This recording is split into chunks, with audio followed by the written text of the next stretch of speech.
Morning, everybody. It's 6:27 a.m. I have no idea what day it is. I can't see the date on my watch. It's Monday, 25 February 2018. Listen, I'm going to keep this short and to the point as best I can. There's a conversation on the DD12 page that got me thinking.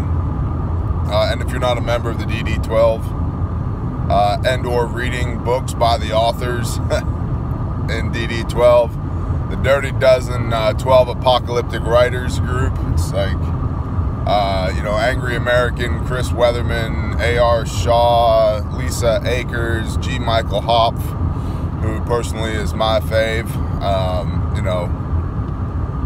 Semper Fi and all that.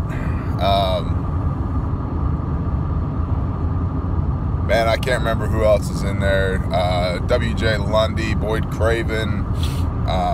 There's a lot of people in there. But there's some excellent discussion for people that are into preparedness. And I would submit that the books that are written by these authors are excellent food for thought for people that are into preparedness.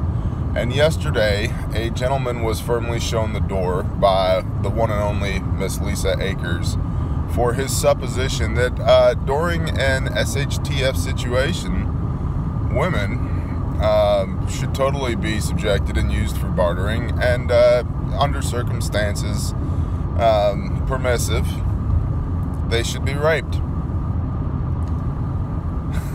And he was removed, as he should have been. And I just wanted to put this nugget in your brain for this lovely Monday morning.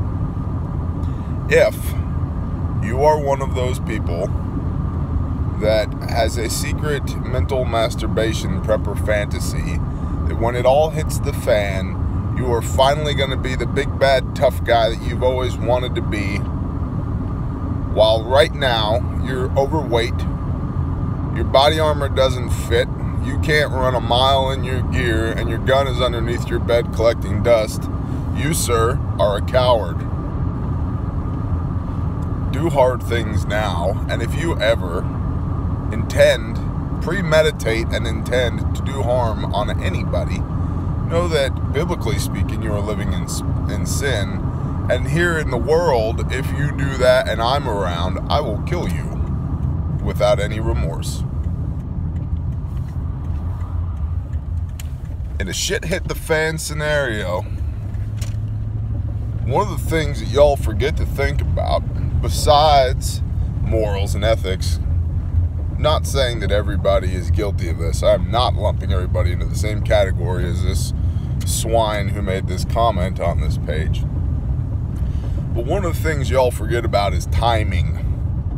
If this is a short-lived event, localized event, whatever it is that puts you on red alert, understand that you will be called to pay for your actions during the event sooner or later. And this goes for somebody who thinks it's a good idea to sexually objectify people.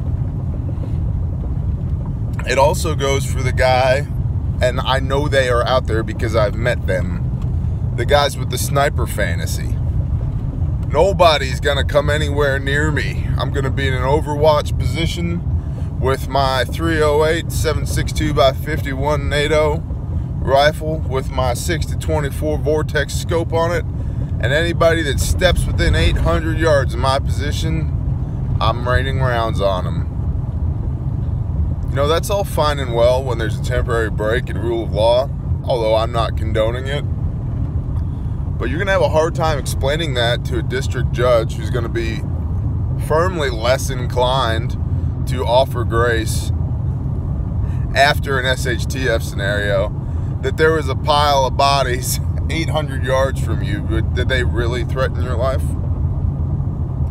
Now, I'm not saying one way or another. Everybody has their comfort zone. But these are things to think about. It's also important to think about the fact that other people that are into preparedness, just because they have the same interests as you in one area of life, does not mean they are a great fit for you. You might form a group or a tribe with that closet rapist. Not saying that this guy is, but he did prove himself to be a scumbag, so we can just assume, or at least make the argument, that perhaps he could have been, in a hypothetical scenario, a closet rapist that you let into your group with your people, your wife, your daughters, your whoever. Which gets to vetting. Make sure that the people that you have in your group, you know who they are. You know each other well, right? And go with your gut. If your gut says there's something about this guy or there's something about this girl that is not right, walk away. One of the things that I've also learned is that I learned, forgot, and had to relearn was compartmentalization, concentric circles. Not everybody in the tribe needs to know all of the tribe's business, and lots of people would say, well, that's just not fair. To which my favorite internet preparedness answer, OPSEC, bro. OPSEC, operational security. Not everybody needs to know where all the food is. Not everybody needs to know where all the weapons and ammunition are. Not everybody needs to know my precise bug-out plan. Right? As Pastor Joe called it when counseling me on this, not everybody needs the keys to the kingdom, and he was correct. And since that, we've had a much looser affiliation, generally speaking, with people in the MAC. And we've become, as individual groups, a bit more insular. But we've also created some really strong redundancies. So these are things to think about. But know this. If you're a scumbag now, Lord help you if you're a scumbag then and I run across you. And know this. There are scumbags now. And they're not all going to die off in the great leveling that is SHTF. There will still be scumbags after. Perhaps more per capita scumbags than there are now. Some would say out of necessity.